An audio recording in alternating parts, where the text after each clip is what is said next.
So congratulations on making it to the end of the complete iOS 10 developer course. It really is quite an achievement. We've covered a huge amount so far. If we go back and look right at the beginning, we downloaded Xcode and we looked at the user interface and we started building really basic apps like the Cat Years app. Then we went on and looked at Swift in much more detail, learning about things like variables, loops and arrays and if statements, building more and more complex apps.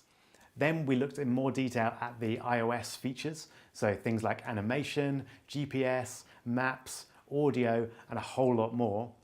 Then we went on to see how we can use AWS and Parse Server to store user data and start building really complex social apps like Snapchat, Instagram, and Uber.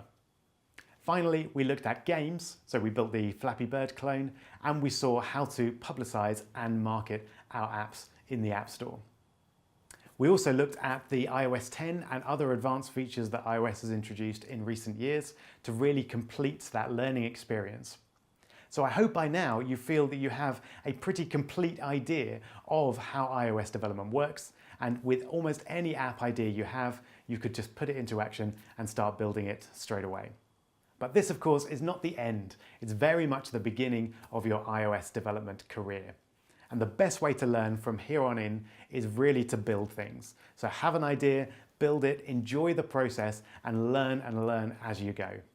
I can't wait to see what you guys build as a result of taking this course, and please do let me know on Twitter or email whenever you've built something. I always like to see what my students have done. So the very best of luck with all of your app development, and I'll see you perhaps in another of my courses. All the best. Goodbye.